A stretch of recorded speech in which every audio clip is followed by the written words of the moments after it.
फ्लिपकार्ट के थ्रू भी ऑर्डर कर सकते हैं। Complete guide for NHM and CHO, इसमें आपको previous year NHM CHO DHS के पेपर हैं 2019 से 24 तक के। यहाँ पर 24 का जो लास्ट टाइम अप्रैल में पेपर हुआ था वो पेपर भी यहाँ पे ऐड किया गया था। आई थिंक उत्तराखंड में हुआ था लास्ट टाइम पेपर 2024 अप्रैल में, तो उस पेपर को भी यहाँ पे ऐड किया गया है। तो यहाँ पर यदि इस बुक से आप पढ़ते हैं तो आपको मॉडल पेपर, ट्रिक्स हैं, जो भी ट्रिक्स वगैरह हैं, आपके क्वेश्चंस हैं, वो सब चीज़ें यहाँ पे आपकी कवर हो जाएंगी। तो यदि आप बुक को फ्लिपकार्ट से लेना चाहते हैं बुक ले सकते हैं, और यदि आप डायरेक्ट वे में लेना चाहते हैं तो कंपेयर टू फ्लिपकार्ट की बुक आपको है जो और कम रेट पे पड़ेगी। आपको बुक यदि आप आज ऑर्डर करते हैं तो आज ही आपको बुक कोरियर कर दी जाएगी 3 बजे तक। तो यहाँ पर जिस भी वे में अटेंडेंट के लिए बुक जो लोग तैयारी कर रहे हैं, जिन्होंने फॉर्म भर रखा है आरआरबी के लिए, और मैं सजेस्ट करूंगी कि ये बुक है जो आप हर एक स्टूडेंट लीजिए, क्योंकि आरआरबी का पेपर हर साल तो होता नहीं है। फॉर्म इस बार भी बहुत ज़्यादा भरे गए हैं, पोस्ट कम है, और आपके मन में डाउट तो जरूर होगा कि क्या इस बुक से बस आप एग्जाम निकाल लेंगे। तो मैं आपको यहाँ पे क्लियर कट बता दूं कि इस बुक में जो चीज़ें ऐड की हैं मैंने, वो क्या क्या हैं। वो है आपके 10 क्वेश्चन पेपर, जो रेलवे ने अभी तक ओनली 10 पेपर ही कंडक्ट कराए हैं। अकॉर्डिंग टू मेरे रिसर्च के जो अभी तक पेपर्स हुए हैं उसके हिसाब से मैं बता रही हूँ। 5 पेपर हुए थे 2019 में। कितने? 5 पेपर 2019 में हुए थे, और उसके पहले 2015 और 13 में एग्जाम हुए थे। तो वो पेपर यहाँ पे ऐड किए गए हैं। क्लियर? और यहाँ पर साथ में 10 मॉडल पेपर, मतलब कि प्रैक्टिस सेट आपके लिए ऐड किए गए हैं विथ रेशनल के। हर एक क्वेश्चन का आपको रेशनल दिया गया है। एक और इम्पोर्टेंट चीज जो अभी एग्जाम में बहुत आ रही है वो है pair matching question. Pair matching का मतलब है जोड़ी मिलाव वाले क्वेश्चन आपको यहाँ पे ऐड किए गए हैं इस बुक में, वो भी आप यहाँ पे देख सकते हैं। साथ में आपको 1 लाइनर क्वेश्चन 1000 प्लस है, जो 1 लाइनर क्वेश्चन मतलब जिस चीज का एक ही आंसर हो सकता है, अदर देन कुछ भी नहीं, जैसे किसी चीज की वैल्यू, कोई डिसीज के साइन सिम्टम, इस तरीके से। तो वो है जो 1000 पॉइंट आपको वो ऐड किए गए हैं सभी सब्जेक्ट से मिला के, और एज पर सिलेबस है जो बुक आपको रेडी की गई है। साथ ही साथ जो भी लोग जो सेकेंड बुक है मेडिकल एंड नर्सेज आपकी सेकंड बुक है, वो भी आप ऑर्डर कर सकते हैं यदि आप अपकमिंग एग्जाम की तैयारी कर रहे हैं। मेडिकल एंड नर्सेज आपकी तरफ से दोनों बुक लिखी मैंने हैं। मेरी तरफ से इसमें जितना जो भी चीज़ें ऐड हो सकती थी मैंने ऐड की हैं, और जो अपकमिंग बुक आने वाली है वो एएनएम वालों के लिए, तो वो भी रेडी रहें। विद इन 2 वीक और 3 वीक में एएनएम वालों की बुक भी आ जाएगी। और इस बुक की सबसे अच्छी खासियत आपको ये रहने वाली है कि इसमें जो आपको 1 लाइनर क्वेश्चन है वो आपको 1000 से ज़्यादा तो है ही, साथ में आप जब उन 1 लाइनर क्वेश्चन को पढ़ेंगे तो उसके जो एक पॉइंट है आपको डायरेक्ट आपको उनको याद करना होगा। याद करने का मतलब है कि आपको वो चीज़ें बिल्कुल याद होनी चाहिए, वो आपको हमेशा काम में आएंगी।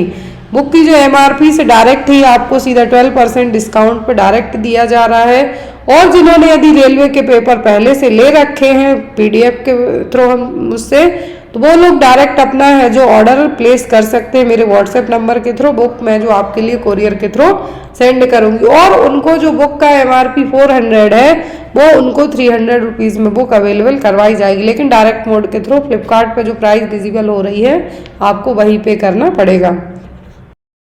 ट्रिपल स्क्रीनिंग टेस्ट में क्या इंक्लूड नहीं है? ऑप्शन में है unconjugated estriol, alpha fetoprotein, HCG and inhibin B.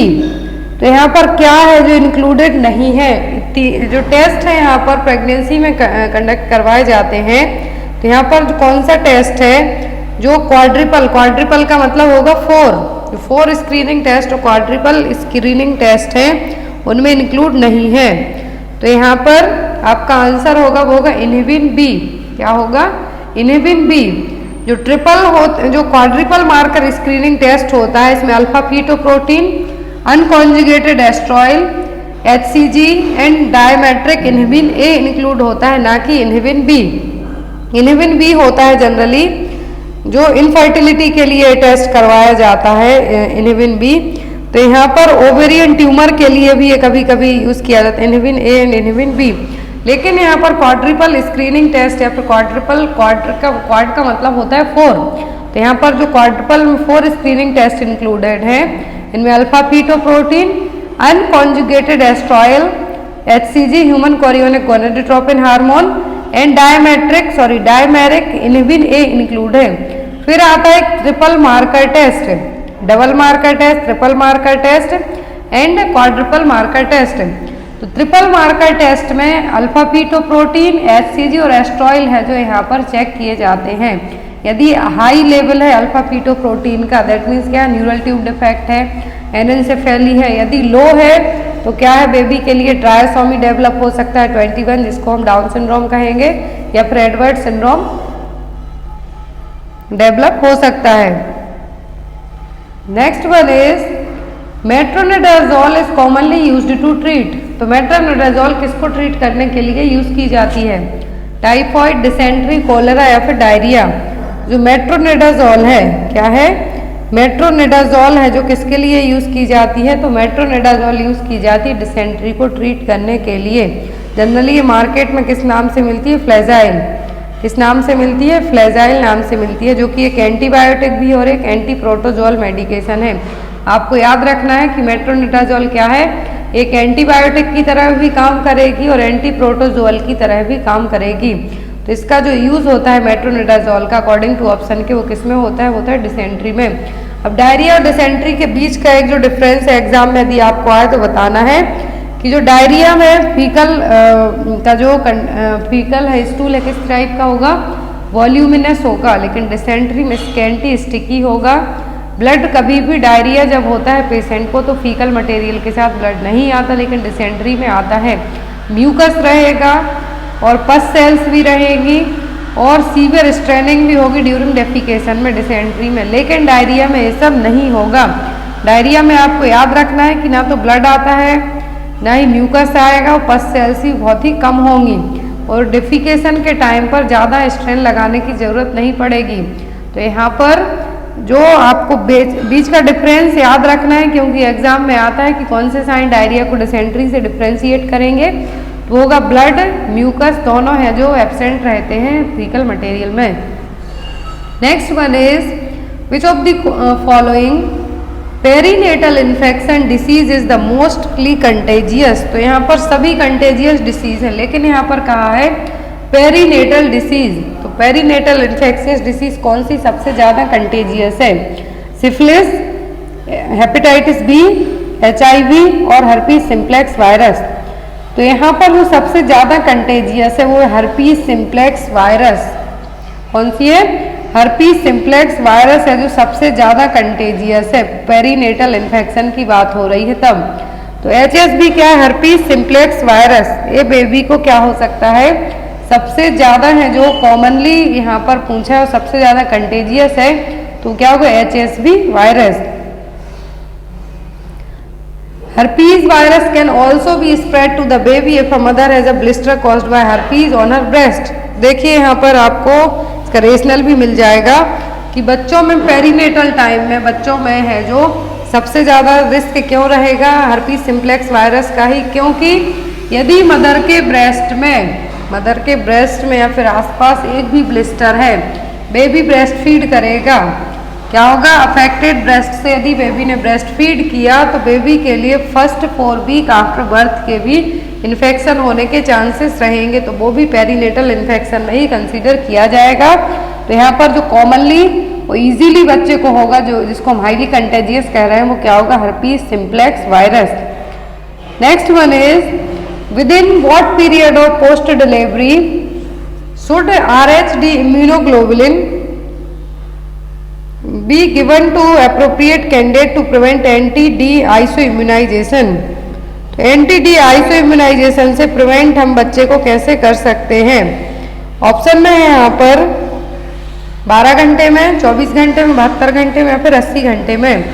तो RH आइसोइम्यूनाइजेशन बेबी को प्रिवेंट करने के लिए और मदर के लिए भी हमें कितने घंटे के अंदर है जो RH-D इम्यूनोग्लोबुलिन एडमिनिस्टर करनी है? तो कितने घंटे के अंदर करनी है RH-D इम्यूनोग्लोबुलिन मेडिसिन? 72 घंटों के, कितने? विद इन 72 घंटों के अंदर है जो हमें क्या करना है?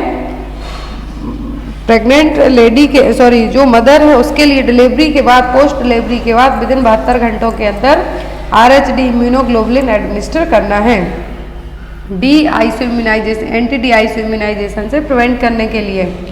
Next one is which of the following perinatal infection disease can be prevented by post delivery passive active isoimmunization of the neonates। तो यहाँ पर कौन सा पेरीनेटल इन्फेक्शन है, क्वेश्चन ध्यान से देखिए। अभी हमने पढ़ा कि कौन सा कंटेजियस है पेरीनेटल पीरियड में, अब है यहाँ पर कौन सा पेरीनेटल इन्फेक्शन है जिसको हम पैसिव एक्टिव आइसोइम्यूनाइजेशन से न्यूनेट बेबी को प्रिवेंट कर सकते हैं। ऑप्शन में HSV, herpes simplex virus, syphilis, hepatitis B virus and cytomegalo virus CMV। तो यहाँ पर जो पेरीनेटल इन्फेक्शन है, हम बेबी को पोस्ट डिलीवरी के बाद बेबी को आफ्टर डिलीवरी के बाद पैसिव एक्टिव इम्यूनाइजेशन से बेबी को हम उस डिसीज से प्रिवेंट कर सकते हैं। तो वो क्या है, हेपेटाइटिस बी वायरस, क्योंकि आफ्टर डिलीवरी विदिन 24 आवर के अंदर क्या दे दिया जाता है, हेपेटाइटिस बी वैक्सीन है जो दे दी जाती है बच्चों में। तो यहाँ पर आपका आंसर भी क्या होगा, हेपेटाइटिस बी वैक्सीन, और हेपेटाइटिस बी वायरस से हम प्रिवेंट कर सकते हैं। Next one is serum hepatitis is also known as. तो सीरम हेपेटाइटिस किसको कहा जाता है, हेपेटाइटिस ए को, बी को, ई को, या फिर बैक्टीरियल हेपेटाइटिस को। तो हेपेटाइटिस, सीरम हेपेटाइटिस यहाँ पर कहा है तो वो क्या है, हेपेटाइटिस बी। क्या है, हेपेटाइटिस बी। अब यहाँ पर एग्जाम में आपको रूट जनरली पूछे जाते हैं और मोड ऑफ ट्रांसमिशन पूछा जाता है। तो आपको याद रखना है कि हेपेटाइटिस ए और हेपेटाइटिस सी ये दोनों फीको ओरल रूट से होते हैं। बाकी हेपेटाइटिस सी जिसको ब्लड ट्रांसफ्यूजनल हेपेटाइटिस भी हम कह सकते हैं, हेपेटाइटिस बी जो कि ओनली DNA वायरस है। यहाँ पर आपको याद रखना है, एग्जाम में आपको आता है हेपेटाइटिस की जो कैटेगरी के वायरस हैं इनमें से DNA वाला वायरस कौन सा है, तो hepatitis B. Blood borne sexual vertical transmission से हेपेटाइटिस बी हो सकता है। फिर आता है हेपेटाइटिस डी जो कि हेपेटाइटिस बी के साथ में होगा, को इन्फेक्शन जिसको हम कह सकते हैं। यहाँ पर याद रखना है कि जो हेपेटाइटिस ए, सी, डी और ई हैं ये कैसे RNA वायरस हैं, लेकिन जो हेपेटाइटिस बी है क्या है, DNA वायरस है। इंक्यूबेशन पीरियड सबसे ज़्यादा किसका होता है, तो सबसे ज़्यादा इंक्यूबेशन पीरियड होता है हेपेटाइटिस सी का। नेक्स्ट है यहाँ पर A neurological disorder in which the patient will have an expression of mask-like face and staring is known as। तो कौन सी डिसीज है जिसमें पेशेंट का, जो कि एक न्यूरोलॉजिकल डिसऑर्डर है, पेशेंट का फेस कैसा रहेगा, मास्क लाइक फेस होगा और स्टेयरिंग टाइप से देखेगा। ऑप्शन में myasthenia gravis, Alzheimer's disease, Huntington's chorea and Parkinson's disease. चारों डिसीज एग्जाम में आपको आती हैं, याद रखें आप। तो यहाँ पर आपका जो राइट आंसर है वो क्या होगा, माइस्थेनिया ग्रेविस होगा। मैंने यहाँ पर क्लिनिकल साइन, फेशियल एक्सप्रेशन कैसा है, मास्क लाइक फेस देखने को मिल रहा है। तो ये किस में देखने को मिलेगा, तो ये देखने को मिलेगा पार्किंसंस डिसीज में। किस में देखने को मिलेगा, पार्किंसंस डिसीज में। माइस्थेनिया ग्रेविस का मतलब होगा यहाँ पर न्यूरोमस्कुलर डिसीज है जिसमें मसल्स वीकनेस रहेगी। क्या रहेगी, मसल्स वीकनेस देखने को मिलेगी। यहाँ पर development of clots in the vein is called as. तो यदि वेन्स में क्या है, क्लॉट का डेवलपमेंट होता है, थक्के जमते हैं, तो वो क्या कहलाएगा, थ्रोम्बोसिस, एन्यूरिज्म, एथेरोस्क्लेरोसिस और इस्कीमिया। तो क्या कहलाएगा, यदि वेन्स में क्लॉट का फॉर्मेशन होगा तो वो कहलाता है थ्रोम्बोसिस। थ्रोम्बोसिस या फिर थ्रोम्ब का फॉर्मेशन कहलाना क्या कहलाएगा, यहाँ पर क्लॉट फॉर्मेशन के लिए हम यहाँ पर क्या टर्म यूज करेंगे, थ्रोम्बोसिस। तो यहाँ पर जो अदर टर्मिनोलॉजी एग्जाम में आती है, एन्यूरिज्म का मतलब होगा weekend area in an artery. Generally aneurysm में क्या होगा, जो वीक आर्टरी का एरिया है वो क्या हो जाएगा, दूसरी जगह वल्ज हो जाएगा। एथेरोस्क्लेरोसिस में क्या होगा, जो फैट है या फिर जो कोलेस्ट्रॉल है उसका बिल्डअप होगा किसमें, आर्टरीज में। इस्कीमिया का मतलब होगा tissue death. Next one is abnormal pregnancy in which the conceptus implants outside the uterine cavity. यहाँ पर बताना है कि प्रेगनेंसी की ऐसी एबनॉर्मल स्टेज जिसमें जो कॉन्सेप्टियस मटेरियल है, कॉन्सेप्शन का जो मटेरियल है वो यूट्राइन कैविटी के बाहर इम्प्लांट हो जाता है। फर्टिलाइजेशन कहीं पर भी हो लेकिन इम्प्लांटेशन यूट्रस में होता है, यूट्राइन वॉल में होगा। लेकिन जब यूट्राइन वॉल के यहाँ पर ना होके कहीं और हो जाए तो हम इसको क्या कहेंगे, ectopic pregnancy, molar pregnancy, antepartum haemorrhage और अबॉर्शन। क्या टर्मिनोलॉजी यूज की जाएगी, तो वो कहलाएगी एक्टोपिक प्रेगनेंसी। नॉर्मल प्रेगनेंसी में फर्टिलाइजेशन होगा फैलोपियन ट्यूब में, एग रिलीज करेगी ओवरी, ध्यान से देखिए, ओवरी एग रिलीज करेगी, फर्टिलाइजेशन होगा फैलोपियन ट्यूब में, इम्प्लांटेशन होगा यूट्रस में। लेकिन यदि क्या है, लेकिन यदि यही फर्टिलाइज्ड एग इम्प्लांट कहाँ पर हो जाए, फैलोपियन ट्यूब में ही हो जाए, ओवरी में हो जाए, सर्विक्स के यहाँ पर हो जाए, अदर देन यूट्रस के कहीं पर भी इम्प्लांट हो जाता है, और कॉमनली जो एक्टोपिक प्रेगनेंसी में इम्प्लांटेशन होता है वो होता है फैलोपियन ट्यूब में, इसीलिए इसको ट्यूबुलर प्रेगनेंसी भी कहा जाता है।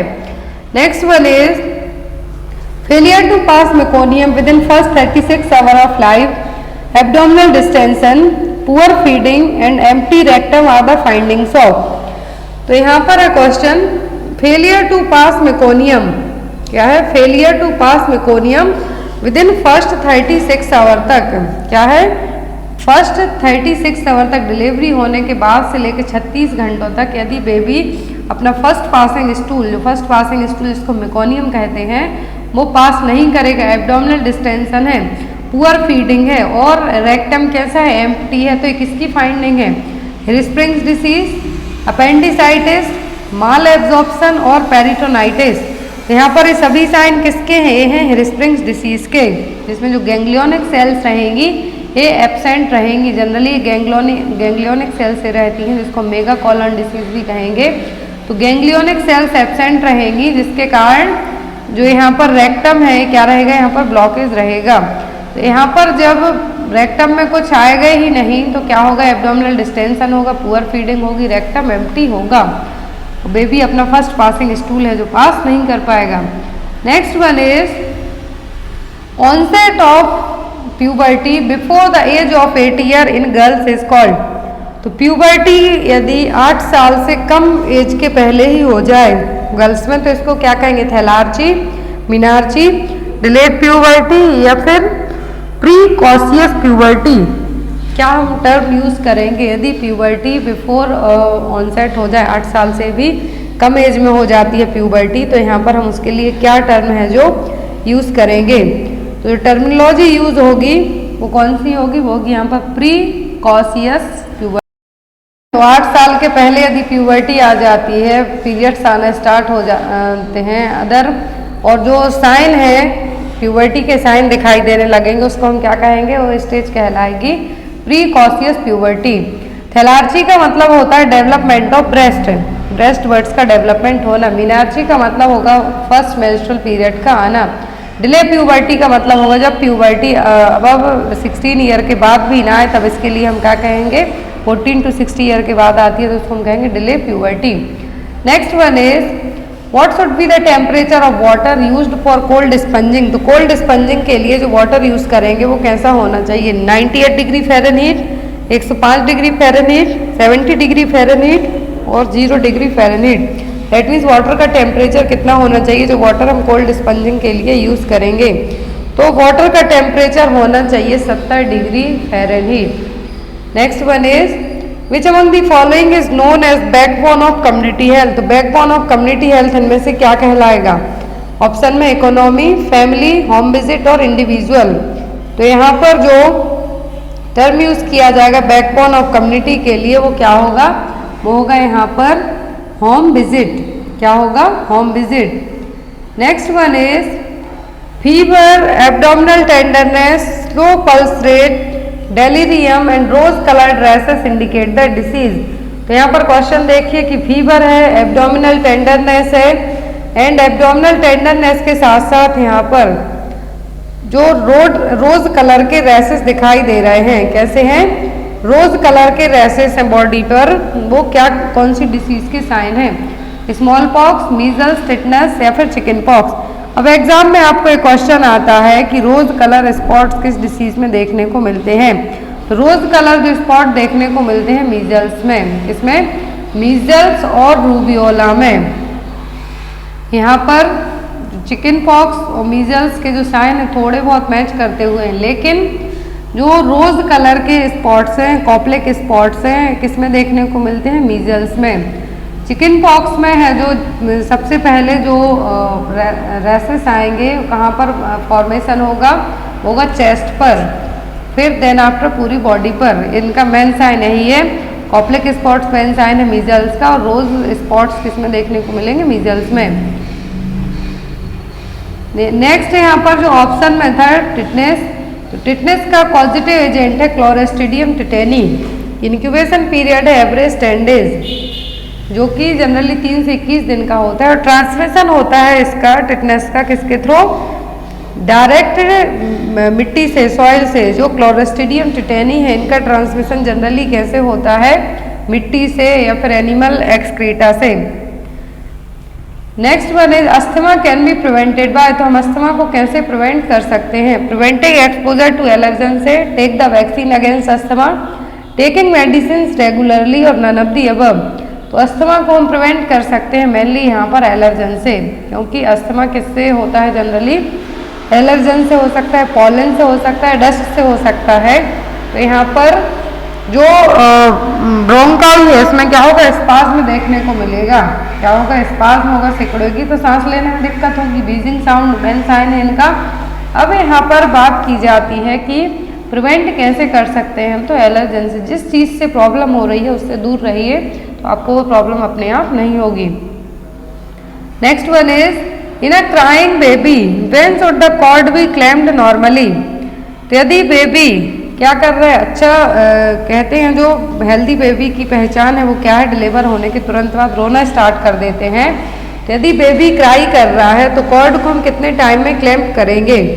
10 minute of delivery, 10 minutes of delivery, immediately after delivery, और once the cord pulsation stops, और डिलीवरी ऑफ प्लेसेंटा। तो क्राइंग बेबी, बेबी अच्छे से यदि क्राई कर रहा है तो क्लैम्प को हमें कब क्लेम्प कब करनी है? कॉर्ड हमें जब पल्सेशन स्टॉप हो जाए तब। Once the cord pulsation stop then after we can clamp the cord. Next one is ophthalmic neonatorum is caused by. Ophthalmic neonatorum को हम ऑप्थेल्मिक न्यूनेट्रम का कॉज क्या है? Neisseria gonorrhoea, cytomegalo virus, herpes virus और human papilloma virus. तो यहाँ पर ophthalmic neonatorum का जो पॉजिटिव एजेंट है वो क्या है? Neisseria gonorrhoea. क्या है? Neisseria gonorrhoea. ऑप्थेल्मिक न्यूनेट्रम को हम कह सकते हैं conjunctivitis of the newborn.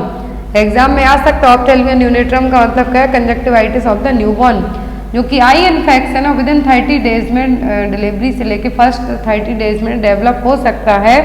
Birth canal के थ्रू हो सकता है बच्चों को, जो कि एक सेक्सुअली ट्रांसमिटेड डिसीज है गोनोरिया। निसीरिया गोनोरिया ही इसका मोस्ट कॉमन कॉज माना जाता है ऑप्थेल्मिया न्यूनेट्रम के लिए। तो यहाँ पर बर्थ कैनाल से बेबी यदि वेजाइनल डिलीवरी के थ्रू हो रहा है तो ज़्यादा चांसेस रहेंगे निसीरिया गोनोरिया जो एजेंट है इसके थ्रू बेबी को ऑप्थेल्मिक न्यूनेट्रम डेवलप होने के। Next one is clinical sign seen in tetanus is. Clinical sign क्या है इसमें से? टिटनेस का कॉप्लिक स्पॉट्स, स्यूडोमेम्ब्रेन, ओपिस्थोटोनस और हाइड्रोफोबिया। तो हाइड्रोफोबिया तो रेबीज का क्लिनिकल साइन है, कॉप्लिक स्पॉट्स मीजल्स का साइन है। अब यहाँ पर बचते हैं दो, स्यूडोमेम्ब्रेन और ओपिस्थोटोनस। तो टिटनेस में जनरली क्या अफेक्ट होगा? बोन्स अफेक्ट होंगी, मसल्स अफेक्ट होंगी। तो यहाँ पर टिटनेस का जो क्लासिकल साइन है वो क्या है? वो ओपिस्थोटोनस।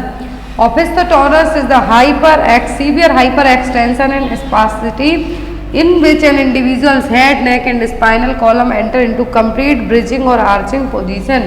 एग्जाम में आपको यदि इमेज दिखाई दे कि ये किसके कारण हुई है तो ये हुए टिटेनी के कारण। किसके कारण? टिटेनी के कारण, कैल्शियम की कमी के कारण।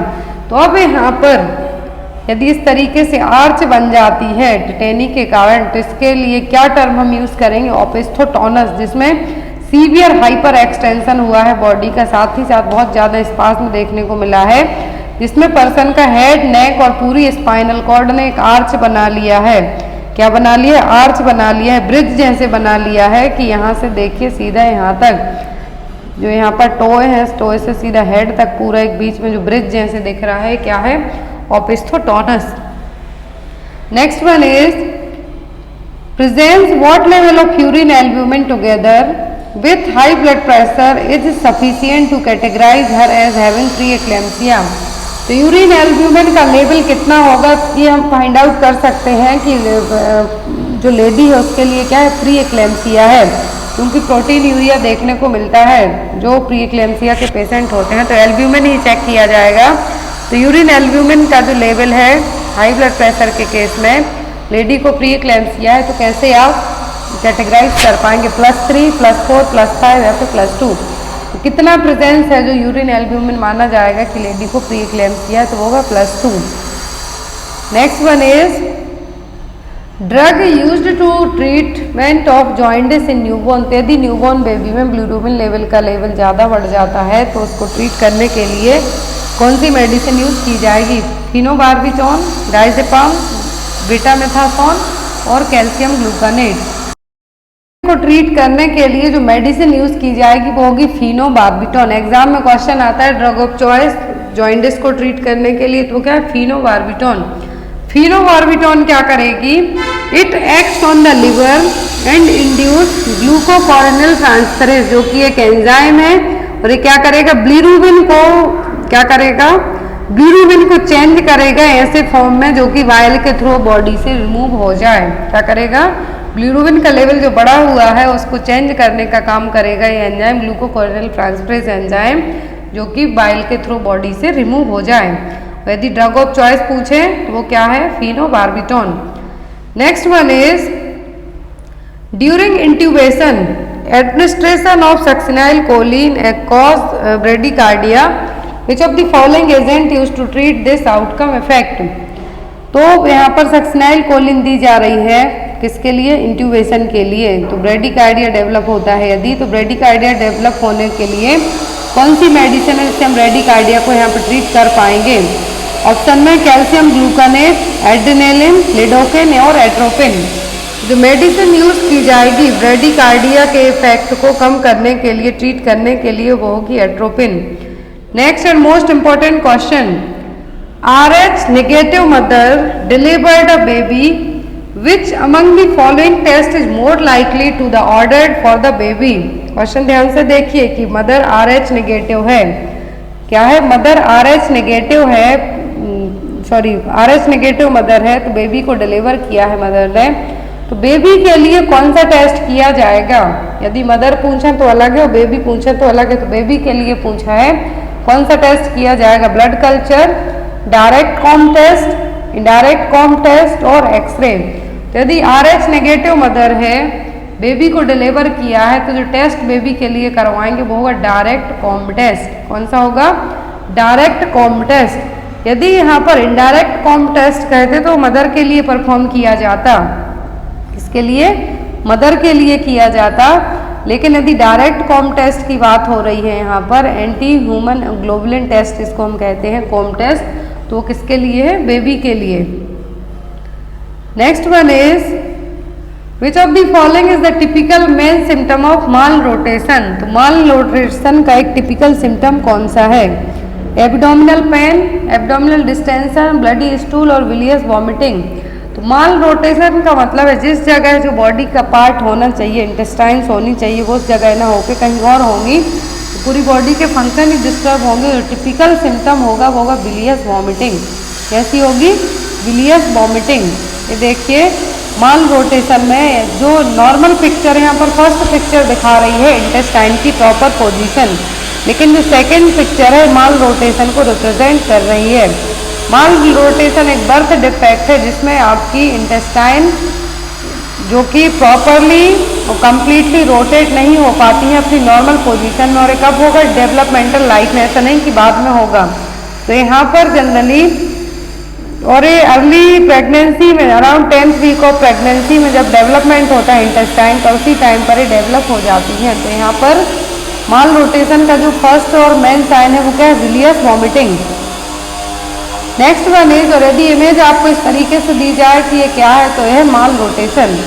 Next one is who are the beneficiaries of Mukhyamantri Shramik सेवा प्रसूति सहायता योजना। तो मुख्यमंत्री श्रमिक सेवा प्रसूति सहायता योजना के बेनिफिशियर दैट मीन्स लाभार्थी कौन है, women with mental issue, menopausal women, pregnant women above the age of 18 years, women with the inability to bear a children. तो मुख्यमंत्री श्रमिक सेवा प्रसूति सहायता योजना, प्रसूति का मतलब होता है प्रेगनेंसी, क्या होगा, प्रेगनेंसी। तो प्रसूति सहायता योजना, मुख्यमंत्री श्रमिक सेवा प्रसूति सहायता योजना की जो लाभार्थी हैं ऐसी प्रेग्नेंट वुमेन जिनकी एज 18 साल से ज़्यादा हो। तो यहाँ पर जो 2022 के तहत जो यहाँ पर मध्य प्रदेश की योजना है एक्चुअल में, यहाँ पर प्रेग्नेंट वुमेन जिनकी एज 18 साल से ज़्यादा हो उनके लिए जो योजना लाई गई थी प्रधानमंत्री मातृ वंदना योजना, प्रधानमंत्री प्रसूति सहायता योजना। तो यहाँ पर प्रथम और द्वितीय किस्त के रूप में 3-3 हज़ार रुपये है जो दिए जाते हैं, टोटल 3 हज़ार रुपये दिए जाते हैं। तो यहाँ पर प्रथम और द्वितीय किस्त के रूप में 3 हज़ार रुपये का भुगतान किया जाएगा और जो शेष बचे हुए 1 हज़ार रुपये रहेंगे जो श्रमिक सेवा प्रसूति सहायता योजना के तहत वुमेन को दिए जाएंगे। Next one is primary complex in a chest X-ray is the characteristic feature of. Primary complex और गॉन फोकाई दोनों एक ही टर्म है, किसमें देखने को मिलेंगे, चेस्ट एक्सरे करवाएंगे तो निमोनिया में, एम्पायमा में, ब्रोंकियोलाइटिस में या फिर ट्यूबरक्लोसिस में। तो प्राइमरी कॉम्प्लेक्स और गॉन्स फोकाई किसमें देखने को मिलते हैं, ये देखने को मिलते हैं ट्यूबरक्लोसिस के पेशेंट का जब चेस्ट एक्सरे किया जाता है तो ग्रेन्युलोमा टाइप से, कॉम्प्लेक्स टाइप से दिखाई देगा। तो इसके लिए क्या कहा गया, गॉन्स फोकाई और primary complex typically in the middle और lower zones of the lungs.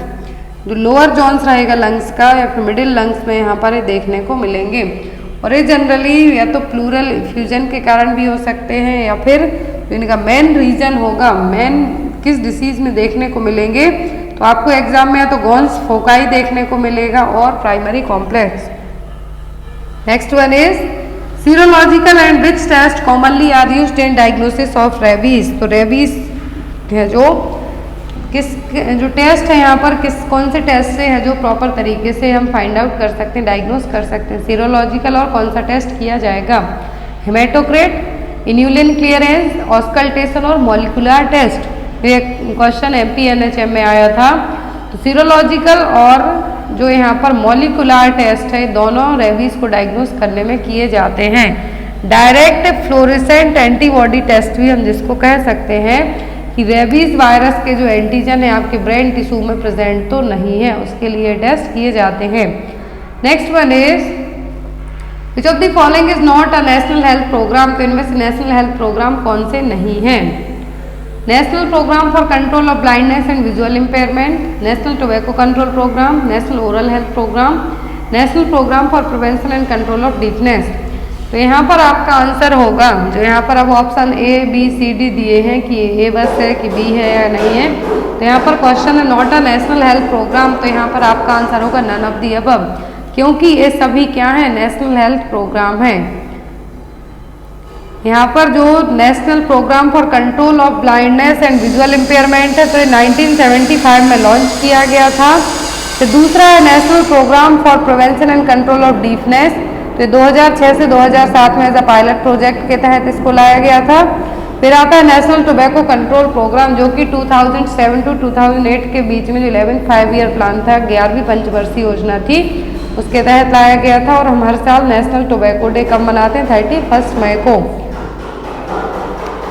Next is which of the following is the programme implemented by the government of India in 2014 to ensure immunization for children up to 2 years of age and the pregnant women। तो यहाँ पर government of India ने 2014 में एक programme लाया था। तो यहाँ पर उस प्रोग्राम का नाम क्या है,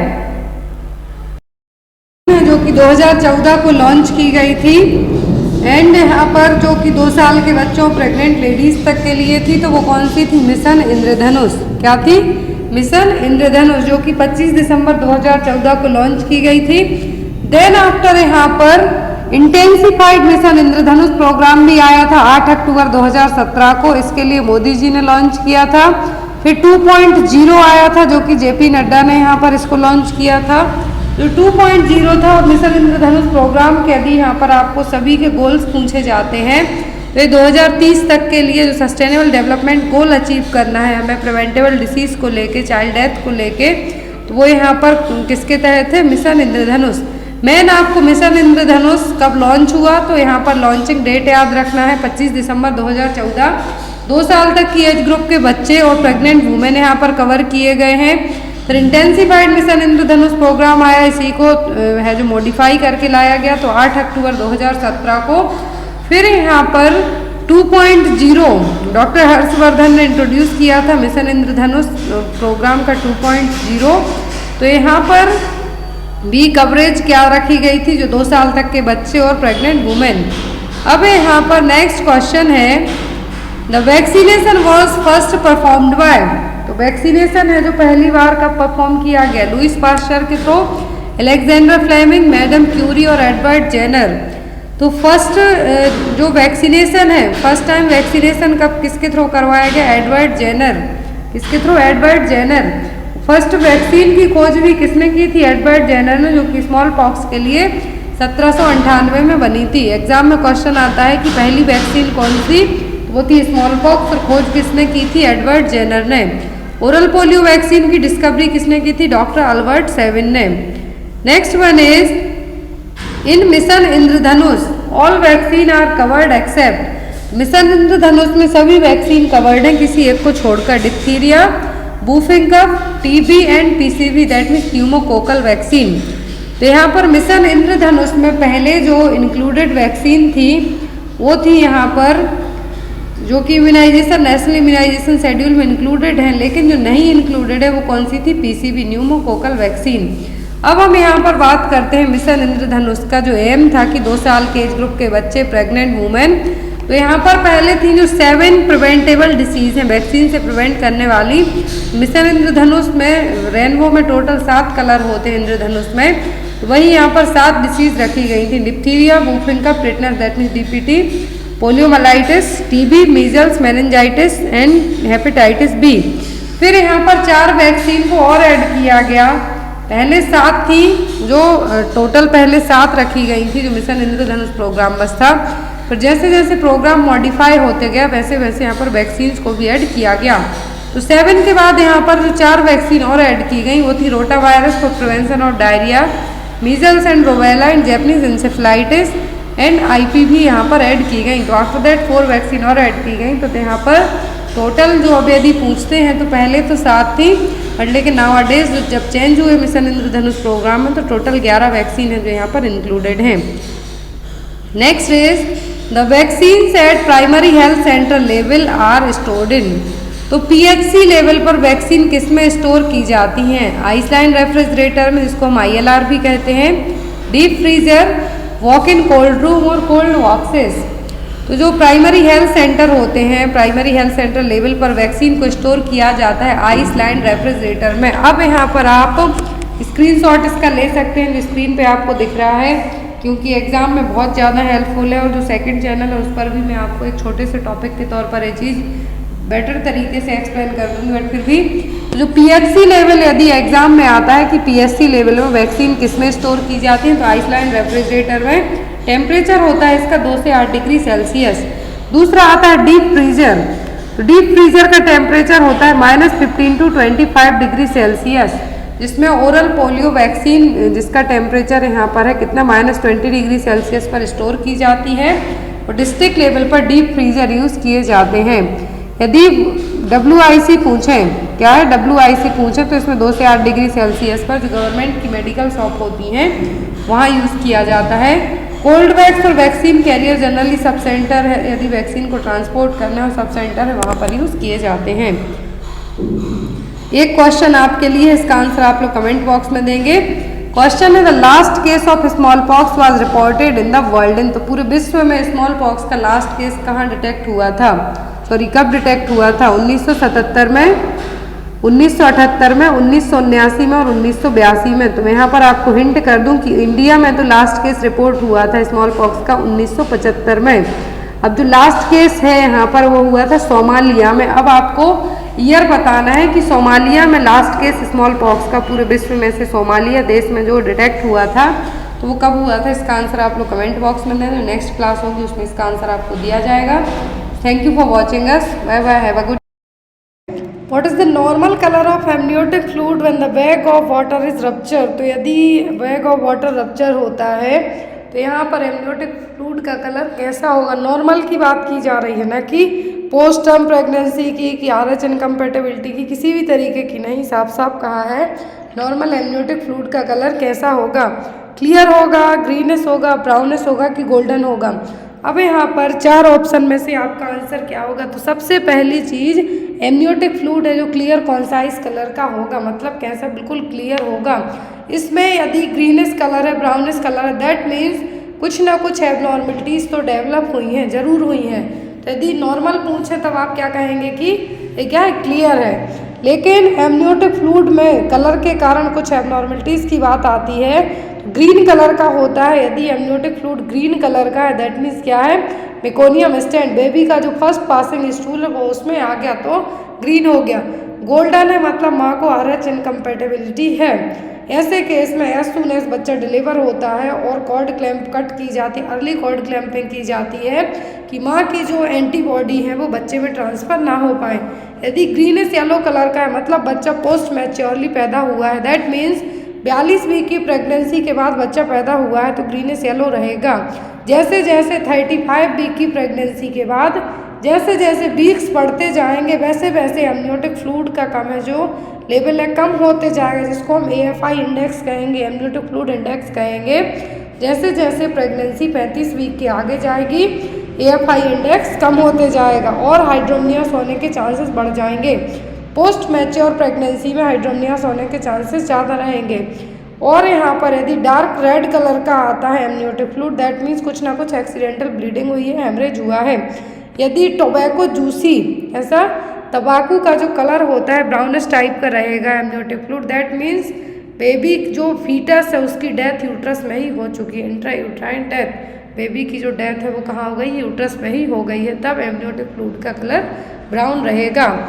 और इन केस आप बहुत सारे केसेस सुनते हैं कि यदि माँ के यूट्रस में ही बच्चे की डेथ हो जाती है और यदि जो बच्चा डेथ हुआ है उसको विदिन 24 आवर के बाहर नहीं निकाला जाता है तो माँ को इन्फेक्शन फैलना स्टार्ट हो जाता है, माँ को सेप्टिसीमिया होने के चांसेस बहुत ही ज़्यादा बढ़ जाते हैं। Next is inflammation of the fallopian tube. तो फैलोपियन ट्यूब का इन्फ्लामेशन क्या कहलाएगा।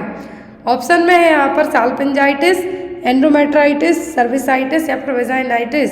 तो यहाँ पर जो फैलोपियन ट्यूब जिसको आप यूटेराइन ट्यूब के नाम से भी जानते हैं, तो एक इसके इन्फेक्शन और इन्फ्लामेशन को आप क्या कहेंगे, साल्पिंजाइटिस। क्या कहेंगे, साल्पिंजाइटिस। तो यहाँ पर आपका आंसर होगा साल्पिंजाइटिस।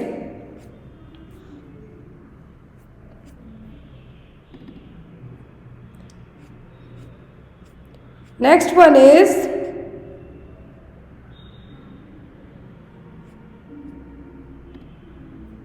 विच stage of puerperium period is called remote stage. ये क्वेश्चन हमने कुछ दिन पहले भी पढ़ा था कि परपीरियम पीरियड में रिमोट स्टेज कौन सी कहलाएगी। Within 24 hour after the child birth, early up to 7 days या फिर अप टू 6 वीक या फिर none of the above. Puerperium period में रिमोट स्टेज कौन सी कहलाएगी, तो रिमोट स्टेज कहलाती है अप टू 6 वीक तक की। कितनी, 6 वीक तक की। अब यहाँ पर स्टेज होती है परपीरियम पीरियड की। परपीरियम पीरियड की 3 स्टेज होती हैं। इमीडिएट परपीरियम मतलब पहले 24 घंटे, the first 24 hour after पर्चुरेशन। Baby की डिलीवरी होने की प्रोसेस क्या कहलाएगी, बर्थ जो वेजाइनल बर्थ है या फिर जन्म देने की जो प्रक्रिया है वो कहलाती है पार्चुरेशन। तो यहाँ पर 24 आवर, जो फर्स्ट 24 आवर है ये कहलाएगा पार्चुरेशन के बाद का immediate puerperium period. Early puerperium होगा फर्स्ट वीक का, कौन सा, फर्स्ट वीक का। रिमोट परपीरियम होगा जब तक जो 6 वीक का पूरा ड्यूरेशन दिया जाता है परपीरियम पीरियड को, तो वो कहलाएगा पोस्टपार्टम पीरियड और puerperium period. Remote puerperium period जो कि अप टू 6 वीक तक का रहेगा, जिसमें माँ के जो जेनाइटल ऑर्गन्स हैं वापस से रिवर्ट बैक नहीं हो जाते हैं, वो time period. Next one is the failure of uterus to its normal sizes. यदि इन केस किसी भी रीजन से यूट्रस वापस से अपने शेप में नहीं जाती है तो क्या कहलाएगी, इन्वोल्यूशन सब इन्वोल्यूशन, रिट्रैक्शन या फिर all of the above. Involution का मतलब तो है कि वापस से रिवर्ट बैक हो जाना। नॉन प्रेग्नेंट स्टेज में मतलब प्रेगनेंसी नहीं है, जब नॉन प्रेग्नेंट स्टेज है तो यूट्रस का वजन होता है 60 ग्राम तक, लेकिन प्रेगनेंसी में 1000 से 1100 ग्राम तक हो जाता है। अब यहाँ पर डिलीवरी के बाद फीटस बाहर आ गया, प्लेसेंटा बाहर आ गया, एमनियोटिक फ्लूइड बाहर हो गया, तो 5 kg तक वेट तो तुरंत ही घट जाता है। अब यहाँ पर यूट्रस का वजन जो कि एक इलास्टिक वे में बढ़ती जाती है, जैसे जैसे जेस्टेशनल पीरियड बढ़ता है वैसे, तो नॉर्मल से रिवर्ट बैक होगी और इसको टाइम लग जाता है। पूरी बॉडी के जो रिप्रोडक्टिव ऑर्गन है उनको 6 वीक तक का, जिस पीरियड को हम कहते हैं परपीरियम और पोस्टपार्टम पीरियड। तो यदि यूट्रस वापस से रिवर्ट बैक नहीं हो पाती है तब हम इसको कहेंगे सब इन्वोल्यूशन। क्या कहेंगे? सब इन्वोल्यूशन। और सब इन्वोल्यूशन देखने को मिलता है ग्रैंड मल्टीपैराटी में, जिसके 3 से ज़्यादा बच्चे हुए हों। ट्विन प्रेगनेंसी में जिसमें यूट्रस ओवर डिस्टेंटेड रही हो। इल मैटरनल हेल्थ, माँ की हेल्थ सही नहीं हो। Caesarean section, uterine prolapse, aggravating factors, इन सभी केसेस में क्या होगा? यूट्रस को वापस से रिवर्ट बैक होने में टाइम लग जाता है या फिर यूट्रस रिवर्ट बैक नहीं होगी। Clear? A case of 28 week of pregnancy with pain and bleeding diagnosis is 28 week की प्रेगनेंसी है, पेन हो रहा है, ब्लीडिंग हो रही है, तो क्या डायग्नोस होगा? प्रीमेच्योर लेबर डायग्नोस होगा, थ्रेटेंड अबॉर्शन होगा, प्लेसेंटा प्रीविया होगा कि एक्सीडेंटल हेमरेज होगा। तो यहाँ पर 28 वीक की प्रेगनेंसी ऑलरेडी हो चुकी है, तो अबॉर्शन के केस में नहीं जाएगा, यहाँ पर 20 वीक तक कंसिडर किया जाएगा, ना ये प्रीमेच्योर लेबर में जाएगा। तो यहाँ पर ये जो 28 वीक की प्रेगनेंसी है, दर्द के साथ ब्लीडिंग होती है, तो ये कहलाएगा आपका एक्सीडेंटल हेमरेज। क्या कहलाएगा? Accidental haemorrhage. प्लेसेंटा प्रीविया आप इसको कह सकते हैं, लेकिन जब ये painless bleeding, painless vaginal bleeding होती, मतलब ब्लीडिंग तो होती लेकिन दर्द नहीं होता, पता ही नहीं चलता, दर्द नहीं होता और ब्लीडिंग होती, तब आप प्लेसेंटा प्रीविया कह सकते हैं। बट यहाँ पर जो ब्लीडिंग हो रही है, दर्द के साथ हो रही है, तो ये कहलाएगा आपका एक्सीडेंटल हेमरेज। क्या कहलाएगा? Accidental haemorrhage. Next one is which of the following haemoglobin value denotes anaemia in a pregnant women. तो प्रेग्नेंट वुमेन में हीमोग्लोबिन वैल्यू है जो क्या बताएगी कि एनीमिया है या नहीं। हीमोग्लोबिन लेवल 11%, HB 12%, HB 9% या फिर HB 13%। तो हीमोग्लोबिन का लेवल प्रेग्नेंट वुमेन में 9% से कम जाता है, दैट मीन्स लेडीज़ को क्या हुआ है? प्रेग्नेंट वुमेन को एनीमिया हुआ है। अब यहाँ पर बाय द WHO के जो प्रेगनेंसी में यदि एनीमिया कंसीडर किया जा रहा है तो लेस देन 11 ग्राम पर DL, लेकिन as an mild moderate severe pre severe की हम बात करते हैं तो 9% से यहाँ पर स्टार्ट किया जाता है। कितना से? 9% से। तो यहाँ पर 9% से कम है, मतलब क्या है? एनीमिया हुआ है, फिर इसकी माइल्ड मॉडरेट सीवियर कैटेगरी रहेंगी। क्लियर है? Next one is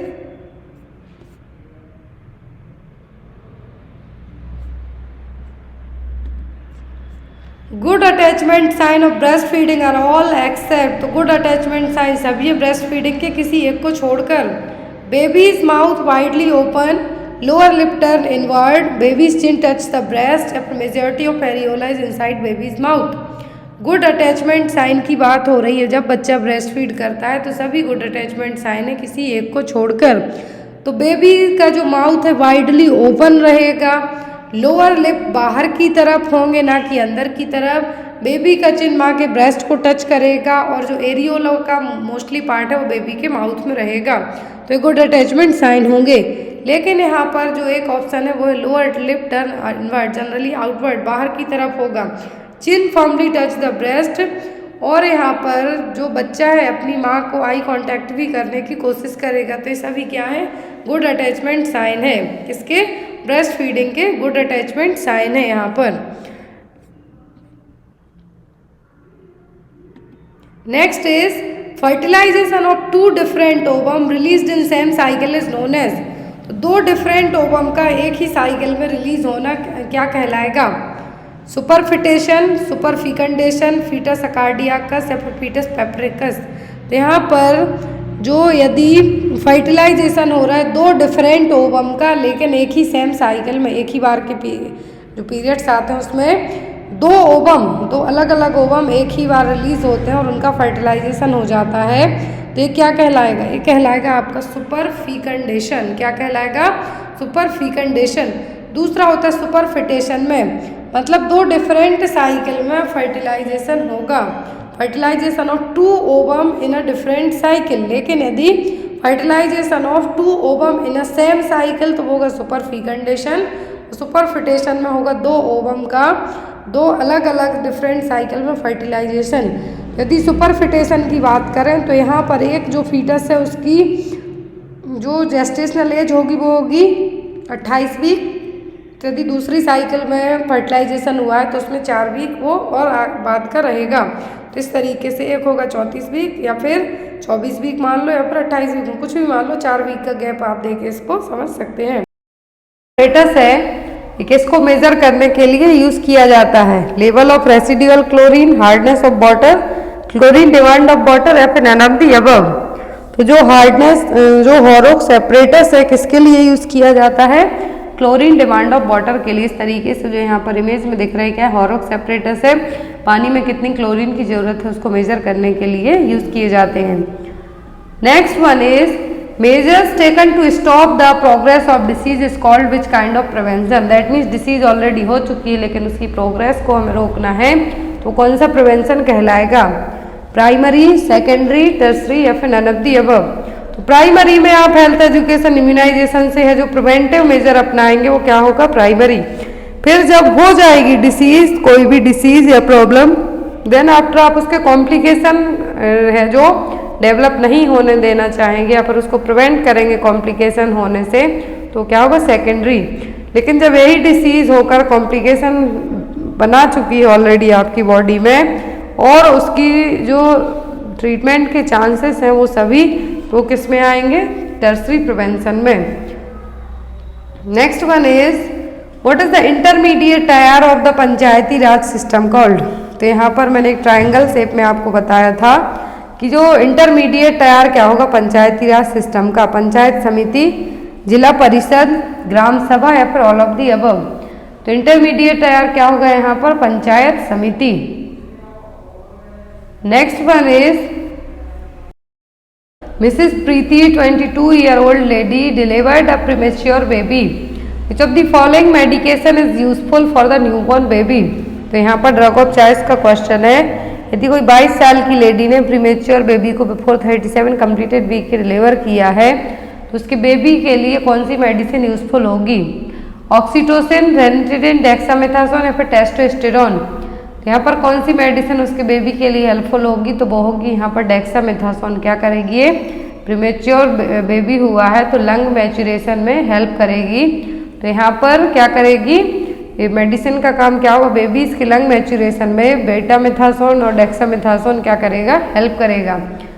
next one is a 2-year-old male child has following manifestation. एक 2 साल का बच्चा है, सिम्टम है, ध्यान से देखिए।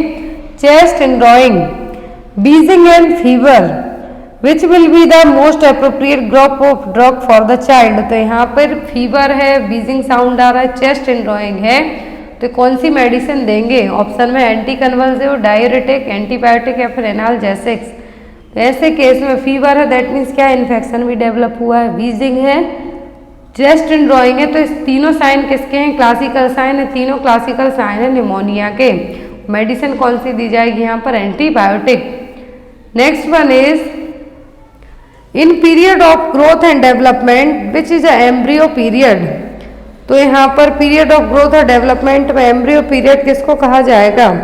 0 से 14 दिन तक, 14 दिन से 8 वीक तक, 8 वीक से 38 वीक तक या फिर नन ऑफ द अबव। तो ग्रोथ और डेवलपमेंट के पीरियड में एम्ब्रियो और फीटल दो अलग अलग स्टेज होती हैं। तो एम्ब्रियो पीरियड कब कहलाता है? 14 days to 8 weeks। कितना होगा? 14 days to 8 वीक तक का। जाइगोट होगा 0 से 14 दिन तक, एम्ब्रियो 14 दिन से 8 वीक तक और फीटस होगा 8 वीक से लेकर at the time of birth. फिर आता है पोस्ट नेटल पीरियड। तो पोस्ट नेटल पीरियड में early neonate, late neonate, infant, toddler, pre school, school age and adolescent है जो इंक्लूड होंगे। यदि WHO के अकॉर्डिंग एज पूछ ली जाती है एडोलेसेंट एज ग्रुप की तो कितनी होती है? 10 से 19 साल तक। Next one is which of the following is a zoonosis और जूनोटिक डिसीज। तो जूनोटिक डिसीज का मतलब होता है ऐसी डिसीज जो इन्फेक्टेड एनिमल से ह्यूमन में डेवलप हुई हो। तो जूनोटिक डिसीज इनमें से कौन सी है? रेबीज, मलेरिया, एड्स या फिर टाइफॉइड। तो यहाँ पर जो जूनोटिक डिसीज है वो कौन सी है? तो वो है यहाँ पर रेबीज, क्योंकि इन्फेक्टेड एनिमल के बाइट करने के कारण होगी, लिकिंग करने के कारण होगी। तो रेबीज क्या होगी यहाँ पर? एक zoonotic disease. Next one is government of India adopted national nutritional policy in. Government of India ने नेशनल न्यूट्रिशनल पॉलिसी को कब अडॉप्ट किया था? 1997, 1996, 1965 या 1993। तो गवर्नमेंट ऑफ इंडिया ने जो नेशनल न्यूट्रिशनल पॉलिसी इसको कब अडॉप्ट किया था? 1993 में। नेक्स्ट है यहाँ पर excess administration of the following vitamin is based because it is not stored in the body and gets excreted. तो यहाँ पर आपको बताना है कि कौन सा विटामिन है जिसको यदि हम ज़्यादा भी बॉडी में एडमिनिस्टर कर देते हैं लेकिन बॉडी उसको स्टोर नहीं करेगी और बॉडी है जो क्या कर देगी? एक्सक्रीट कर देगी। Vitamin A, vitamin B complex, vitamin K या फिर विटामिन डी। तो vitamin A, D, E K ये सभी क्या फैट सॉल्युबल विटामिन है, उनको बॉडी स्टोर करके रख लेगी। लेकिन जो vitamin B complex, vitamin C के विटामिन है इनको हमारी बॉडी स्टोर करके नहीं रख सकती। इसीलिए इसका आंसर आपका क्या होगा? Vitamin B complex. Next one is symptoms like cheilosis, glossitis, red and shining lips, inflammation and burning eye and scrotal dermatitis indicate deficiency of. तो इतने सारे यहाँ पर साइन बताए हैं डिसीज के। चिलोसिस है, ग्लोसाइटिस है, रेड एंड शाइनिंग लिप्स है, इन्फ्लामेशन है, बर्निंग आई है। तो ये किसके सिम्टम है? Vitamin B6, vitamin B1, vitamin B12 या फिर विटामिन B2। तो यहाँ पर जितने भी साइन सिम्टम है ये सब किसके हैं? राइबोफ्लेविन और विटामिन B2 के। किसके? राइबोफ्लेविन और विटामिन B2, जिसके कारण स्किन डिसऑर्डर होगा, एडिमा होगा माउथ थ्रोट में। तो यहाँ पर आपका जो करेक्ट आंसर होगा वो क्या होगा? B2। Next one is which of the following medication order is immediately and only once administration. कौन सी मेडिकेशन जिसका हम क्या कहेंगे कि एक बार में इमरजेंसी में दी जाएगी और एक ही बार दी जाएगी, उसको हम क्या कहेंगे? PM order, single order, state order या फिर स्टैंडिंग ऑर्डर। तो यदि कोई कोई ऐसी लाइफ सेविंग मेडिसिन होती हैं वो एक ही बार बस दी जाती हैं तो उनके लिए क्या कहा जाता है? Stat order. क्या कहलाएंगी वो? Stat order. Next one is a patient is admitted to the emergency department with severe pain, physician advise him injection morphine 2 mg IV stat, nursing officer should assist for. यदि patient को क्या दिया जा रहा है? इमरजेंसी में morphine दिया जाता है। ऐसे केस में आप क्या चेक करेंगे? BP, टेम्परेचर, पल्स या फिर रेस्पिरेटरी रेट। तो ये क्या करेगा? मॉर्फिन क्या करता है? ये रेस्पिरेटरी डिप्रेशन का मोस्ट कॉमन कारण बनेगा जिसके कारण रेस्पिरेटरी अरेस्ट हो सकता है। तो जो चीज़ यहाँ पर मेजर की जाएगी वो क्या होगी? Respiratory rate. Next one is fumigation of laboratory is done to kill. Laboratory में यदि फ्यूमिगेशन किया जाता है फ्यूमिगेटर मशीन से तो ये क्यों किया जाता है? बैक्टीरिया के लिए, रोडेंट्स के लिए, वायरस के लिए, फिर फंगल के लिए।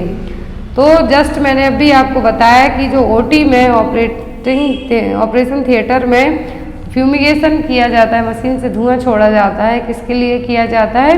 रोडेंट्स को भगाने के लिए। Next one is an adult schedule for a paracentesis. What should the nurse plan to do immediately before the procedure is started?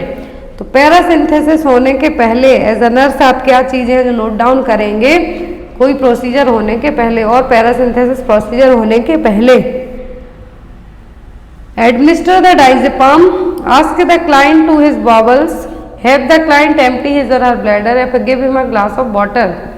तो ऐसे केस में यदि पैरासिंथेसिस किया जाना है तो ऐसे केस में एज अ नर्स आपकी प्रायोरिटी होगी क्लाइंट का ब्लैडर है जो क्या करना है? एम्प्टी करवा के रखना है, जिससे कोई भी बॉडी फ्लूइड सैंपलिंग है जो की जाती है तो उसमें आपके लिए हेल्प।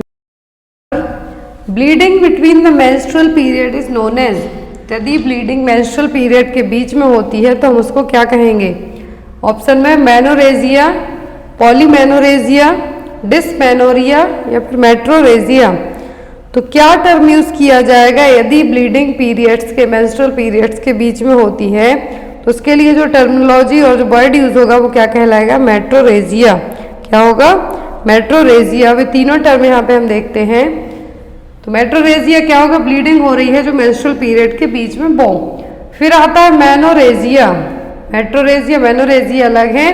तो मेट्रोरेजिया का मतलब क्या है? जो नॉर्मल मेंस्ट्रुअल साइकिल उसके बीच में ब्लीडिंग होती है तो मेट्रोरेजिया। लेकिन मेनोरेजिया का मतलब है कि हैवी और प्रोलॉन्ग्ड वेजाइनल ब्लीडिंग होती है विद मेंस्ट्रुअल साइकिल के। मेट्रोरेजिया का मतलब जो ब्लीडिंग मेंस्ट्रुअल पीरियड में हो रही है वो, लेकिन हैवी वेजाइनल ब्लीडिंग होना क्या है? मेनोरेजिया। पॉलीमेनोरेजिया जो कि एक क्या है? मेंस्ट्रुअल साइकिल के बीच में मतलब, या फिर हम ये कह सकते हैं बार बार पीरियड्स आना, या फिर मंथ में 2 बार 3 बार तक पीरियड्स का आना। डिस्मेनोरिया का मतलब होता है painful menstruation. Next one is correct regarding semen collection include. तो सीमेन कलेक्शन के लिए सही पॉइंट यहाँ पर क्या है? Provide a fresh sample, patient can continue with sexual activities, no need of any abstinence, sample should be refrigerated, या फिर ऑल ऑफ दी अबव। तो यदि सीमेन कलेक्ट करते हैं सैंपलिंग के लिए तो आपका जो सही पॉइंट है वो क्या होगा कि फ्रेश सैंपल प्रोवाइड करवाना। कुछ केस में सेक्सुअल एक्टिविटी एब्सिस्टेंट की जाती हैं, तो यहाँ पर इसीलिए आपका जो राइट आंसर होगा वो क्या होगा? फ्रेश सैंपल प्रोवाइड करवाना। Next and most important question हर एक एग्जाम में आता है, which of the following terms refers to weakness of both legs and lower part of the trunk. तो यदि बोथ लेग मतलब कि दोनों पांव और जो लोअर पार्ट है ट्रंक के नीचे का, एब्डोमेन के नीचे का लोअर पार्ट है, वहां पर वीकनेस होना क्या कहलाएगा? पैराप्लेजिया, क्वाड्रीप्लेजिया, हेमीप्लेजिया या फिर टेट्राप्लेजिया। चारों टर्मिनोलॉजी देखिए कि वीकनेस ऑफ बोथ लेग, दोनों पैर और लोअर पार्ट है जो ट्रंक के नीचे का, उसमें वीकनेस होना है क्या कहलाएगा? पैराप्लेजिया। क्या कहलाएगा? पैराप्लेजिया। और डाइप्लेजिया जिसमें लोअर बॉडी पार्ट दोनों लेग अफेक्ट है। हेमीप्लेजिया में सिंगल पोर्शन अपर हेड से लेके राइट साइड का सेक्शन जिसमें हाथ और एक साइड का पैर अफेक्ट होगा, और या फिर जो पैराप्लेजिया पूछते तो लोअर बॉडी पार्ट। मोनोप्लेजिया पूछते तो ओनली एक हाथ हो सकता है या फिर एक पैर हो सकता है सिंगल। और टेट्राप्लेजिया का मतलब दोनों हाथ पैर लोअर अपर पूरी बॉडी में क्या होना? वीकनेस का होना। Next one is inability to speak और understand the spoken word is known as. तो जो चीज आपके सामने बोली जा रही है उसको ना समझ पाना क्या कहलाएगा? ना तो बोल पा रहे हैं आप, ना ही उसको समझ पा रहे हैं स्पोकन वर्ड्स को, तो ये क्या कहलाएगा? एग्नोसिया, एफासिया, एप्रेक्सिया या फिर इंसोम्निया। तो यहाँ पर जो आपका करेक्ट आंसर है वो क्या होगा? इनएबिलिटी टू स्पीक और अंडरस्टैंड, जो बोला जा रहा है या फिर जो आपको समझ में नहीं आ रहा है तो क्या है वो? एफासिया। एग्नोसिया का मतलब होता है किसी भी ऑब्जेक्ट प्यूपिल पर्सन को ना पहचान पाना, loss of ability to identify objects और प्यूपिल। एप्रेक्सिया का मतलब होता है कि एक मोटर डिसऑर्डर है जिसमें जनरली पर्सन को कुछ भी चीजें मूवमेंट करने में जो प्रॉब्लम होगी वो क्या कहलाएगा? एप्रेक्सिया।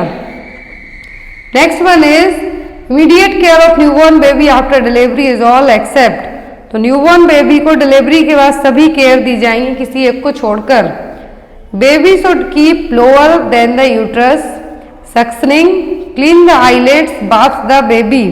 तो न्यूबॉर्न बेबी को इमीडिएटली केयर में क्या दिया जाता है? बेबी को सक्शनिंग की जाती है, आईलेट्स क्लीन किए जाते हैं, वार्म रखा जाता है बेबी को, लेकिन बेबी को तुरंत जो बाथ नहीं दिया जाता। ये बेस्ड ऑन जो हॉस्पिटल के प्रोटोकॉल्स उसके अकॉर्डिंग होता है, बट मेनली आफ्टर 24 आवर के बाद ही हम बात है जो दे सकते हैं। तो यहाँ पर सक्शनिंग की यदि बात होती है तो सक्शनिंग कैसे की जाती है? फर्स्ट माउथ देन नोज, जिससे हम एस्पिरेशन को प्रिवेंट कर सकते हैं। फिर आती है आईलेट्स को क्लीन करने की, तो ड्राई कॉटन है जो स्टेराइल स्वैप से हम क्लीन कर सकते हैं, जो कि मीडियल टू लेटरल क्या करना है? मीडियल टू लेटरल साइड करना है। अम्बिलिकल कॉर्ड को हमें कट करना है। कब कट करना है? 2 से 3 मिनट के बाद, जब तक पल्सेशन है जो स्टॉप ना हो जाए। ये क्वेश्चन एग्जाम में आते हैं, इमीडिएट बेबी की केयर के क्वेश्चन है। Next one is Which action should the nurse implement to prevent aspiration in patient who is experiencing seizures in bed? तो यहाँ पर आप पेशेंट को एस्पिरेट करने से, कुछ भी चीज़ एस्पिरेट करने से कैसे बचा सकते हैं यदि पेशेंट को सीजर्स आ रहे हैं, फिट्स आ रहे हैं? तो ऑप्शन में elevate the head, लूजन the restrictive clothes, position the client on the side with head फ्लैक्स्ड forward, या फिर use the tongue depressor with the teeth. यदि किसी को सीजर्स आ रहे हैं तो उसको तो कुछ अता पता नहीं है कि क्या चल रहा है उसकी बॉडी में, लेकिन आप उसको एस्पिरेट करने से मुंह से झाग जैसे आएगा, म्यूकस आएगा, तो उसको आप कैसे है जो प्रिवेंट कर सकते हैं एस्पिरेट करने से? तो हम पेशेंट को लेटरल पोजीशन देके, साइड लाइंग पोजीशन देके, हेड फ्लैक्स्ड फॉरवर्ड पोजीशन देके पेशेंट को हम क्या कर सकते हैं, कोई भी मटेरियल एस्पिरेट करने से प्रिवेंट कर सकते हैं। Next one is which of the following score indicate coma in an adult patient as per the GCS? तो Glasgow coma scale consciousness level check करने के लिए यूज की जाती है। तो कितना यहाँ पर स्कोरिंग होगी जिससे पता चलेगा कि पेशेंट कोमा में है? 0, 5, 9 या फिर 12? कितना स्कोर होगा जिससे पता चलेगा कि पेशेंट को क्या है, कोमा डेवलप हो रहा है? तो वो है 5। यदि पेशेंट में जो बेस्ट रिस्पॉन्स होता है तो मैक्सिमम स्कोरिंग कितनी होती है? 15। यदि टोटली अनरिस्पॉन्सिव पेशेंट है तो 3 स्कोर दिया जाएगा, और लेस देन 8 से कम जाता है तो पेशेंट क्या है, कोमाटोज हो रहा है। तो यहाँ पर कोमाटोज के लिए, कोमा के लिए कितना यूज किया जाएगा? 5। Next one is accumulation of pus in the fallopian tube is known as. तो फैलोपियन ट्यूब, यूट्राइन ट्यूब में पस का है जो एक्यूमुलेशन होना, क्या कहलाएगा? साल्फिंजाइटिस, ऊफोराइटिस, हाइड्रोसाल्फिंग्स या फिर हाइड्रोफेनिक्स? तो जो टर्म यूज किया जाएगा किसके लिए, पस का एक्यूमुलेशन होना फैलोपियन ट्यूब, यूट्राइन ट्यूब में, क्या कहलाएगा? हाइड्रोसेल्फिंग।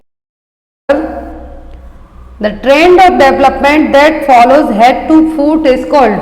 तो डेवलपमेंट का ऐसा ट्रेंड जिसमें डेवलपमेंट किस तरीके से हो रहा है, हेड टू फुट, कहाँ से, सिर से पांव की तरफ, तो ये क्या कहलाएगा? Cephalocaudal, mass to specific, both, proximo distal. तो दो तरीके का डेवलपमेंटल ट्रेंड है, एक तो होता है सेफेलोकॉइडल, दूसरा होता है प्रॉक्सिमो डिस्टल। सेफेलोकॉइडल में सेफेलिक का मतलब हेड होता है, तो सेफेलोकॉइडल में क्या होगा, हेड टू फुट। और यदि centre part of the body से पेरिफेरल रीजन में आपके सेंटर पार्ट से लेके हाथ पैर की तरफ, हाथों की तरफ जो डेवलपमेंट होगा वो क्या कहलाएगा, प्रॉक्सिमो डिस्टल। लेकिन यदि हेड टू फुट पूछा है तो क्या होगा, cephalocaudal development. Next one is what is the route of administration of MMR vaccine. तो MMR वैक्सीन किस रूट से दी जाती है, सबक्यूटेनियस, नेजल, ओरल या फिर इंट्राडर्मल। तो जो MMR वैक्सीन है किस रूट से दी जाती है, दी जाती है सबक्यूटेनियस रूट से। अब यहाँ पर अलग अलग वैक्सीन दी हुई हैं और उनके रूट दिए हुए हैं। तो ओरल पोलियो वैक्सीन और रोटा वायरस वैक्सीन है, दो ऐसी वैक्सीन है जो ओनली ओरली दी जाती हैं। OPV दी जाती है 2 ड्रॉप्स, पोलियो रोटा वायरस दी जाती है 5। तो यहाँ पर दोनों ओरली दी जाती हैं। रोटा वायरस डायरिया से प्रिवेंट करने के लिए दी जाती है। इंट्रावास्कुलर जो पेंटावैलेंट वैक्सीन है IPV है वो दिया जाएगा, न्यूमोकोकल वैक्सीन दी जाएगी। सबक्यूटेनियस से मीजल्स और येलो फीवर दिया जाता है। इंटरडर्मल से ओनली BCG वैक्सीन है जो दी जाती है। Next one is if Apgar score is 8 then the baby indicate. यदि Apgar scoring system baby deliver होने के विदिन 1 मिनट और आफ्टर 5 मिनट किया, 2 बार किया जाता है 1 मिनट और 5 मिनट में। तो यहाँ पर अपगार स्कोर में यदि 8 पॉइंट आते हैं दैट मीन्स बेबी कैसा है, डिप्रेस्ड है, इमीडिएट ट्रीटमेंट की जरूरत है, नो डिप्रेशन है या फिर नन ऑफ द अबव। यदि अपगार स्कोर 8 आता है दैट मीन्स बेबी क्या है, पूरे तरीके से हेल्दी है, उसको कोई भी डिप्रेशन नहीं है। अपगार स्कोर की खोज की थी वर्जीनिया अपगार ने 1952 में स्कोरिंग सिस्टम दिया था जिसमें एट 1 मिनट और 5 मिनट में क्या किया जाता है, रिकॉर्ड किया जाता है। मैक्सिमम स्कोरिंग पॉइंट की बात करें तो कितना होता है 10 और टोटल स्कोर तो मैक्सिमम 10 होता है। लेकिन यदि बिलो 7 जाता है तो माइल्ड, मॉडरेट, सीवियर कैटेगरी फिर अलग अलग क्लासीफाई इसको किया जाता है। और इसके कंपोनेंट क्या क्या है अपगार स्कोर की, appearance, pulse, grimace, activity and respiration. Next question, which of the following drug will be administered to treat the anaphylactic reaction. तो एनाफ्लेक्टिक रिएक्शन को ट्रीट करने के लिए कौन सी मेडिसिन दी जाएगी, एट्रोपिन, डिगॉक्सिन, एपिनेफ्रिन या फिर सोडियम बाइकार्बोनेट। तो यहाँ पर एनाफिलेक्टिक रिएक्शन को ट्रीट करने के लिए जो मेडिसिन यूज होगी वो क्या होगी, epinephrine. Next one is fever, headache and nuchal rigidity. 3 sign है, क्लासिक साइन है नचल रिजिडिटी। यहाँ पर क्वेश्चन देख के आपको आंसर भी याद आ गया होगा। फीवर है, हेडेक है, नचल रिजिडिटी है, तो ये किसके क्लासिकल साइन है, मेनिंजाइटिस, मेनिंगोमायोसिल, अल्जाइमर्स डिसीज या फिर पार्किंसंस डिसीज। तो जितने भी यहाँ पर तीनों साइन बताए हैं, nuchal rigidity, fever, headache, Brudzinski sign, Kernig sign, है किसके साइन है सब, ये मेनिंजाइटिस के साइन। तो यहाँ पर आपका राइट आंसर क्या होगा, मेनिंजाइटिस। एक क्वेश्चन आपके लिए, इसका आंसर आप लोग कमेंट बॉक्स में देंगे। क्वेश्चन है which hereditary disease is not closely linked to aneurysm. तो कौन सी हेरिडेटरी डिसीज है, जेनेटिक डिसीज है जो कि एन्यूरिज्म का रीजन नहीं बनेगी, lupus erythematosus, Marfan syndrome, myocardial infarction या फिर सिस्टिक फाइब्रोसिस। इसका आंसर आप लोग कमेंट बॉक्स में देना, जो नेक्स्ट क्लास रहेगी उसमें इसका आंसर आपको बता दिया जाएगा। So guys, thank you for watching us, bye bye.